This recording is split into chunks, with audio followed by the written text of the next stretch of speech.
ಮಂಗಳೂರು ನಗರದಲ್ಲಿ ಏಕಬಳಕೆಯ ಪ್ಲಾಸ್ಟಿಕ್ ಸಂಪೂರ್ಣ ನಿಷೇಧ ಇದ್ದು, ಒಂದು ವೇಳೆ ಬಳಕೆ ಮಾಡಿದ್ದಲ್ಲಿ 10,000 ರೂಪಾಯಿ ದಂಡ ವಿಧಿಸಲಾಗುವುದು ಎಂದು ವಲಯ ಆಯುಕ್ತೆ ರೇಖಾ ಶೆಟ್ಟಿ ಎಚ್ಚರಿಕೆ ನೀಡಿದ್ದಾರೆ. ಕದ್ರಿ ಮಲ್ಲಿಕಟ್ಟೆ ಆವರಣದಲ್ಲಿ ಏಕಬಳಕೆ ಪ್ಲಾಸ್ಟಿಕ್ ಬಳಕೆ ನಿಷೇಧ ಹಾಗೂ ಹಸಿಕಸ ಒಣಕಸವನ್ನು ವಿಂಗಡಿಸಿ ಕೊಡುವ ಬಗ್ಗೆ ಸಾರ್ವಜನಿಕ ಅರಿವು ಕಾರ್ಯಕ್ರಮವನ್ನು ಹಮ್ಮಿಕೊಳ್ಳಲಾಗಿತ್ತು. ಈ ವೇಳೆ ಮಾತನಾಡಿದ ಅವರು, ನಾವು ಈಗಾಗಲೇ ಏಕಬಳಕೆಯ ಪ್ಲಾಸ್ಟಿಕ್ ನಿಷೇಧ ಕುರಿತಂತೆ ಸಾರ್ವಜನಿಕರಿಗೆ ಅರಿವು ಕಾರ್ಯಕ್ರಮಗಳನ್ನು ಹಮ್ಮಿಕೊಂಡಿದ್ದೇವೆ. ಇನ್ನು 15 ದಿನಗಳಲ್ಲಿ ಏಕಬಳಕೆ ಪ್ಲಾಸ್ಟಿಕ್ಗಳನ್ನು ಅಂಗಡಿಯವರು ಕೊಡುವುದನ್ನು ನಿಲ್ಲಿಸಬೇಕು, ಇಲ್ಲದಿದ್ದಲ್ಲಿ 10,000 ದಂಡವನ್ನು ವಿಧಿಸಲಾಗುತ್ತದೆ ಎಂದರು. ಸಾರ್ವಜನಿಕರಿಗೆ ಹಸಿಕಸ ಮತ್ತು ಒಣ ಕಸ ವಿಂಗಡಿಸುವ ಬಗ್ಗೆ ಅರಿವು ಮೂಡಿಸುವ ಕಾರ್ಯಕ್ರಮ ಹಾಗೂ ಹಸಿರು ದಳದಿಂದ ಬೀದಿ ನಾಟಕವನ್ನು ಈ ಸಂದರ್ಭದಲ್ಲಿ ಹಮ್ಮಿಕೊಳ್ಳಲಾಗಿತ್ತು.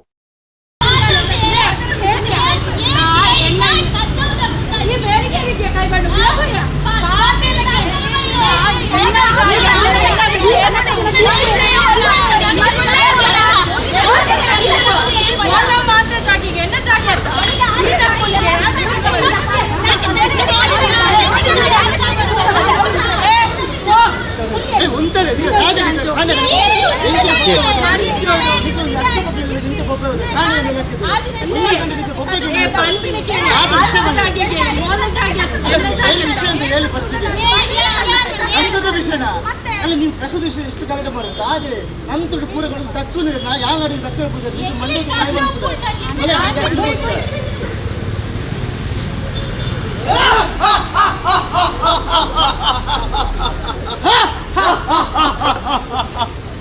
ನಾವು ಕಸ ರಾಕ್ಷಸರು. ಹೌದು, ನಾವು ಕಸ ರಾಕ್ಷಸರು. ನಾನು ಹಸಿ ಕಸ, ನಾನು ಒಣ ಕಸ.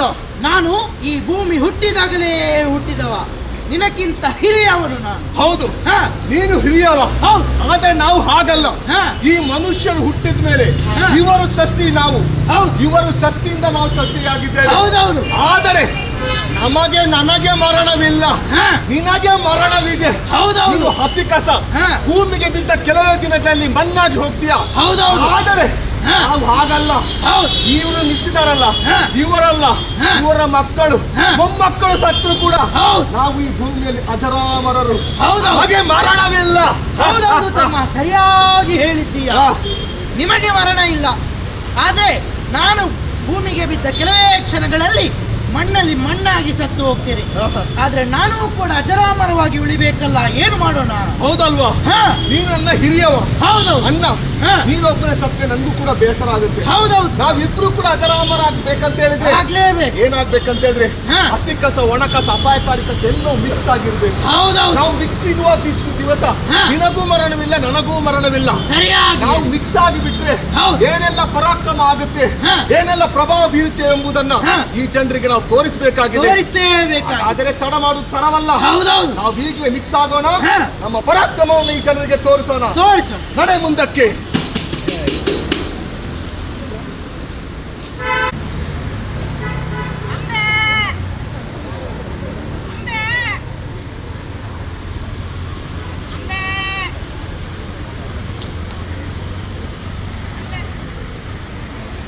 ಅಯ್ಯೋ ಗೌರಿ, ಗೌರಿ ಹೇಳು ಗೌರಿ.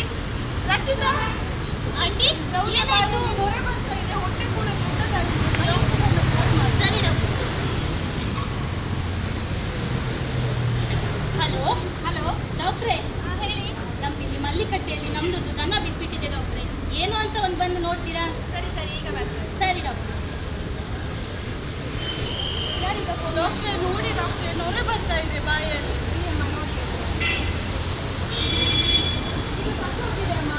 ಏನು ಹೇಳ್ತಾ ಇದ್ದೀರಾ ಡಾಕ್ಟ್ರೇ? ಹೌದು, ಇದು ತುಂಬಾ ಬರೀ ಪ್ಲಾಸ್ಟಿಕ್ ತುಂಬಿಕೊಂಡಿದೆ. ಹೇಗೆ ಸಾಧ್ಯ ಡಾಕ್ಟರ್? ನಿಮ್ಮ ಮನೆಯಲ್ಲಿ ಪ್ಲಾಸ್ಟಿಕ್ ಕೊಡೋದಲ್ಲ, ದನಗಳಿಗೆ ಮಾಡಬೇಕಿದ್ರೆ ರಸ್ತೆಗಳಲ್ಲಿ ಹೋಗ್ತದೆ.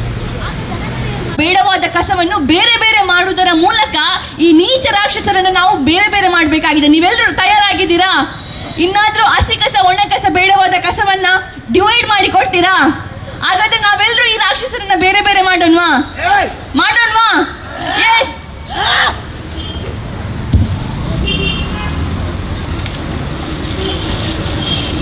ಎಲ್ರಿಗೂ ನಮಸ್ಕಾರ. ಈ ದಿನ ನಾವು ಮಂಗಳೂರು ಮಹಾನಗರ ಪಾಲಿಕೆ, ಅಂಬಾಮಹೇಶ್ವರಿ ಟ್ರಸ್ಟ್, ಹಸಿರು ದಳ ಇವರ ಸಂಯುಕ್ತ ಆಶ್ರಯದಲ್ಲಿ ಪ್ಲಾಸ್ಟಿಕ್ ಬಳಕೆ ನಿಷೇಧ ಹಾಗೂ ಹಸಿ ಕಸ ಒಣ ಕಸವನ್ನು ಮೂಲದಲ್ಲೇ ಬೇರ್ಪಡಿಸಿ ನೀಡಬೇಕೆಂಬ ಅರಿವು ಕಾರ್ಯಕ್ರಮವನ್ನು ಬೃಹತ್ ಮಟ್ಟದಲ್ಲಿ ಹಮ್ಮಿಕೊಂಡಿದ್ದೇವೆ. ಇದರ ಒಟ್ಟಿಗೆ ನಮಗೆ ಸಹಕಾರವನ್ನು ವಿವಿಧ ಸಂಘ ಸಂಸ್ಥೆಗಳು ಕೂಡ ನೀಡ್ತಾ ಇದ್ದಾರೆ. ನಮ್ಮ ಉದ್ದೇಶ ಇಷ್ಟೇ, ಮಂಗಳೂರು ಮಹಾನಗರ ಪಾಲಿಕಾ ವ್ಯಾಪ್ತಿಯಲ್ಲಿ ಯಾರೂ ಕೂಡ ಏಕಬಳಕೆಯ ಪ್ಲಾಸ್ಟಿಕ್ಕನ್ನು ಬಳಸಬಾರ್ದು. ಇದರಿಂದ ಎಷ್ಟು ಮಾರಕ ಎಂಬುದನ್ನು ಈಗಾಗಲೇ ಜನರಿಗೆ ಗೊತ್ತಿದ್ದರೂ ಮತ್ತೆ ಪ್ಲಾಸ್ಟಿಕ್ಕನ್ನು ನಾವು ಮಾರಾಟ ಮಾಡ್ತಾ ಇದ್ದೇವೆ. ಜನರು ಕೂಡ ಅದನ್ನು ಬಳಕೆ ಮಾಡ್ತಾ ಇದ್ದಾರೆ. ಅಂಗಡಿ ಮಾಲೀಕರಿಗೆ ಈಗಾಗಲೇ ಬಹಳಷ್ಟು ಅರಿವನ್ನು ಮೂಡಿಸಿದ್ದೇವೆ.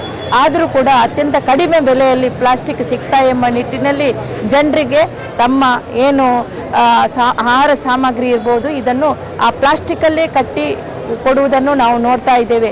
ಈ ದಿನದಿಂದ ನಮ್ಮ ಸಾರ್ವಜನಿಕರಿ ಆಗಲಿ ಅಂಗಡಿ ಮಾಲೀಕರಾಗಲಿ ಇದನ್ನು ಏಕಬಳಕೆ ಪ್ಲಾಸ್ಟಿಕ್ಕನ್ನು ನಿಷೇಧ ಮಾಡಬೇಕು. ಒಂದು ವೇಳೆ ನಾವಿಷ್ಟು ಅರಿವನ್ನು ಕೊಟ್ಟರೂ ಕೂಡ ಇನ್ನೂ ಪ್ಲಾಸ್ಟಿಕ್ ಬಳಕೆ ಮಾಡ್ತಾ ಇದ್ದರೆ ಸಾರ್ವಜನಿಕರಿಗಾಗಲಿ ಅಥವಾ ಅಂಗಡಿ ಮಾಲೀಕರಿಗಾಗಲಿ ನಾವು 10,000ಗಿಂತ ಮೇಲ್ಪಟ್ಟು ಫೈನನ್ನು ಕೂಡ ಹಾಕ್ತಾ ಇದ್ದೇವೆ. ಇದು ಜನರ ಒಂದು ಅವರ ಒಂದು ಅವರ ಜೀವನಕ್ಕೆ ಆಗೋ ತೊಂದರೆಯ ಬಗ್ಗೆ ನಾವು ಇವತ್ತು ಅರಿವನ್ನು ಮೂಡಿಸುವಂಥದ್ದು. ಪ್ಲಾಸ್ಟಿಕ್ ಸುಲಭ ರೀತಿಯಲ್ಲಿ ಸಿಗ್ತದೆ ಎಂಬುದನ್ನು ನಾವು ಅದರಲ್ಲೇ ಕಟ್ಟಿ ಕೊಡುವುದಲ್ಲ, ಇದಕ್ಕೆ ಬದಲಾಗಿ ನಾವು ಬಟ್ಟೆ ಚೀಲ ಇರ್ಬೋದು, ಪೇಪರ್ ಬ್ಯಾಗ್ ಆಗಿರ್ಬೋದು ಇದನ್ನು ಕೊಟ್ಟು ಸಾರ್ವಜನಿಕರ ಒಂದು ಆರೋಗ್ಯದ ಹಿತದೃಷ್ಟಿಯಿಂದ ಅಂಗಡಿ ಮಾಲೀಕರು ಸಹಕರಿಸಬೇಕು. ಸಾರ್ವಜನಿಕರು ಕೂಡ ತಾವು ಏನು ಮಾರುಕಟ್ಟೆಗೆ ಬರುವಾಗ ಅಂಗಡಿ ಮಳಿಗೆಗೆ ಬರುವಾಗ ಒಂದು ಕೈ ಚೀಲ, ಒಂದು ತಂಗಿಸ್ ಚೀಲ ಇರ್ಬೋದು ಅಥವಾ ಬಟ್ಟೆ ಚೀಲ ಇರ್ಬೋದು ಇದನ್ನು ತಕೊಂಡು ಬಂದರೆ ಖಂಡಿತ ಉತ್ತಮ ಆಗ್ತದೆ. ತಮ್ಮಲ್ಲಿ ಮನೆಗೆ ಬರುವಂಥ ಪ್ಲಾಸ್ಟಿಕ್ ಕಡಿಮೆ ಆಗ್ತದೆ. ಈ ದಿನದಿಂದಲೇ ನಾವು ಪ್ರಾರಂಭ ಮಾಡ್ತಾ ಇದ್ದೇವೆ ಏಕ ಬಳಕೆಯ ಪ್ಲಾಸ್ಟಿಕ್ ನಿಷೇಧ ಹಾಗೂ ಮನೆಯಿಂದಲೇ ಮೂಲದಿಂದಲೇ ಹಸಿ ಕಸ ಒಣ ಕಸ ಬೇರ್ಪಡಿಸಿ ನಮ್ಮ ಏನು ವಾಹನ ಬರ್ತದೆ ಅದಕ್ಕೆ ನೀಡುವಂಥ ಒಂದು ಕೆಲಸ ಕಾರ್ಯಗಳನ್ನು ಆಗಬೇಕು. ಇದಕ್ಕೆಲ್ಲರೂ ಕೂಡ ಸಾರ್ವಜನಿಕರು ಸಹಕರಿಸಬೇಕು ಅಂತ ವಿನಂತಿಸ್ತಾ ಇದ್ದೇನೆ. ಭಾಳಷ್ಟು ವರ್ಷದಿಂದ ಪ್ಲಾಸ್ಟಿಕ್ ನಿಷೇಧದ ಬಗ್ಗೆ ಅವೇರ್ನೆಸ್ಸು ರೈಡ್ ಮಾಡುವಂಥದ್ದು ಇದನ್ನೆಲ್ಲ ಮಾಡ್ತಾ ಇದ್ದೇವೆ. ಆದರೆ ಜನರು ಏನಂದರೆ ಜನರೇ ಇದರಲ್ಲಿ ಸಹಕರಿಸ್ತಾ ಇಲ್ಲ ಅಂತ ಅನಿಸ್ತಾ ಉಂಟು. ಯಾಕಂದರೆ ಜನರು ಮಾರುಕಟ್ಟೆಗೆ ಹೋಗುವಾಗ ಒಂದು ಕೈ ಚೀಲವನ್ನು ಬಳಕೆ ತಕೊಂಡು ಹೋಗಬೇಕು. ಕೈ ಚೀಲ ಇದ್ದರೆ ಅವ್ರು ಕೊಡುವಂಥ ವಸ್ತುವನ್ನು ಅದರಲ್ಲಿ ಹಾಕ್ಬೋದು ಸಾಮಗ್ರಿಗಳನ್ನು.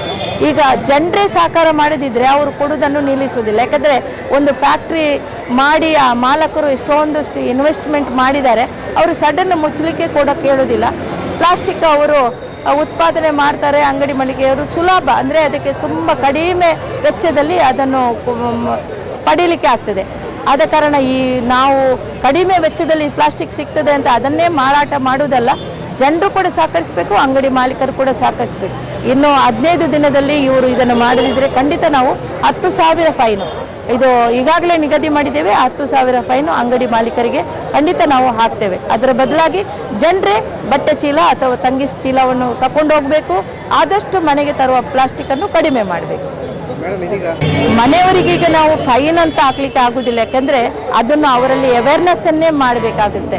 ಯಾಕಂದರೆ ಪ್ರತಿ ಫೈನ್ ಆಗ್ತಾ ಹೋದರೆ ನಾವು ಎಷ್ಟೋ ಈಗ ನಮ್ಮಲ್ಲಿ 5 ಲಕ್ಷ ಮನೆ ಜಾಸ್ತಿ ಇದೆ, 2,16,000 ಮನೆ ಇದೆ ನಮ್ಮಲ್ಲಿ. ಒಟ್ಟು ನಮ್ಮಲ್ಲಿ ಆಸ್ತಿಗಳೇ 2,16,000 ಇದೆ. ಎಲ್ಲವನ್ನು ನಾವು ಫೈನ್ ಹಾಕಿ ನಾವು ಮಾಡೋದಲ್ಲ. ನೋಡೋಣ ಇದು ಯಾವ ರೀತಿ ಬೆನಿಫಿಟ್ ಆಗ್ತದೆ ಅಂತೇಳಿ. ಮುಂದೆ ಒಂದು ಆಗಲೇ ಇಲ್ಲ ಅಂದರೆ ಮತ್ತೆ ನಾವು ಫೈನ್ ಮಾಡುವಂಥದ್ದು. ಈಗ ಅವೇರ್ನೆಸ್ ಮುಖ್ಯವಾಗಿ ಈಗಾಗಲೇ ಪಡ್ಕೊಂಡಿದ್ದಾರೆ ಅವೇರ್ನೆಸ್, ಇನ್ನೂ ಸಾಕಾಗಲಿಲ್ಲ. ಅವರು ಇನ್ನೂ ಕೂಡ ಅವರೇ ಅವೇರ್ನೆಸ್ ಪಡ್ಕೊಂಡು ನಾವು ಹಸಿ ಕಸ ಒಣ ಕಸ